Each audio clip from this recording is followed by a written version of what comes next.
Egypt के president अल CC के एक वीक के भारत दौरे के बाद इजिप्ट ब्रिक्स के न्यू डेवलपमेंट बैंक का सदस्य बन चुका है। इजिप्ट न्यू डेवलपमेंट बैंक का हिस्सा 20 फरवरी को बना, लेकिन उसकी फॉर्मल अनाउंसमेंट 22 मार्च को हुई। सूत्रों के अनुसार इजिप्ट इस बैंक का हिस्सा इसलिए बना क्योंकि उसको अपने इंफ्रास्ट्रक्चर पर काम करने की जरूरत है और एनडीबी इसीलिए उसकी सहायता के लिए आगे आ गया है। इजिप्शियन प्रेसिडेंट अल सीसी के भारत दौरे के बाद इजिप्शियन पार्लियामेंट ने इस प्रस्ताव को पारित कर दिया कि इजिप्ट ब्रिक्स बैंक में शामिल हो सकता है। इजिप्शियन लॉमेकर्स ने इस प्रस्ताव की बहुत सराहना की है क्योंकि उनका यह मानना है कि इससे अमेरिकन डॉलर का जो प्रभाव है वह इजिप्ट पर कम पड़ेगा। अगला ब्रिक्स समिट जो साउथ अफ्रीका होस्ट करेगा अगस्त में, उसके अंदर यह प्रस्ताव भी पारित किया जाएगा जिससे जो देश ब्रिक्स बैंक के साथ जुड़े हैं उनको उन्हीं की करेंसी में लोन प्रदान करके उन कंट्रीज को अपने फॉरेक्स रिजर्व्स को बचाने का मौका देगा। ब्रिक्स बैंक के मेंबर्स हैं यूएई, बांग्लादेश और उरुग्वे और इसके साथ साथ ब्रिक्स के मेंबर जो है ब्राजील, रशिया, इंडिया, चाइना और साउथ अफ्रीका। और अब इस लिस्ट में इजिप्ट की एंट्री भी हो गई है जो कि बहुत सालों से ब्रिक्स के न्यू डेवलपमेंट बैंक का मेंबर बनने की कोशिश कर रहा था।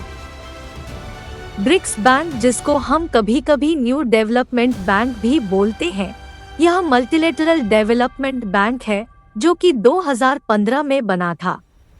इस बैंक की स्थापना ब्रिक्स कंट्रीज ने की थी जिसके अंदर ब्राजील, रशिया, इंडिया, चाइना और साउथ अफ्रीका आते हैं और इस बैंक का हेडक्वार्टर शंघाई, चाइना में है।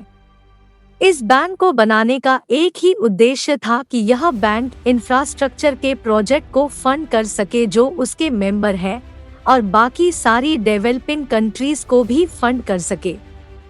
ब्रिक्स बैंक के अंदर $100 बिलियन का कैपिटल है जिसके अंदर हर एक देश अपना एक समान भाग यानी कि $10 बिलियन देता है।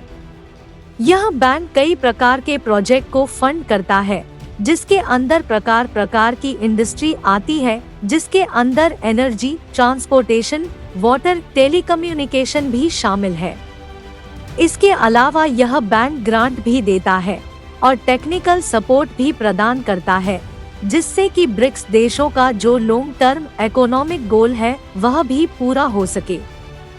इस बैंक में होने का सबसे बड़ा कारण यही है कि यह बैंक ब्रिक्स कंट्रियों को अपने ही करेंसी में लोन देता है जिससे अमेरिकन डॉलर का प्रभाव इन देशों पर कम पड़े। इस बैंक के अंदर ऐसा फ्रेमवर्क डाला गया है जिससे यह गारंटी की जा सकती है कि इसके अंदर लिए जाने वाले सारे निर्णय डेमोक्रेटिक तरीके से लिया जाए। जब से ब्रिक्स बैंक की स्थापना हुई है उस समय से इस बैंक ने $20 बिलियन से ज्यादा तक के लोन डेवलपिंग कंट्रीज और मेंबर कंट्रीज को दिए हैं।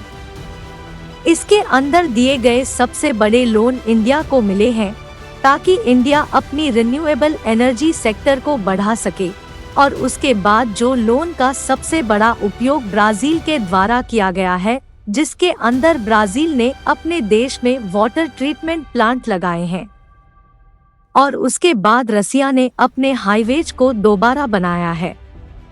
इस बैंक की स्थापना का मुख्य कारण यह था कि इसको यूरोप और अमेरिका के प्रभाव वाले इंटरनेशनल बैंकों से दूर रखा जाए और एक नया बैंक बनाया जाए।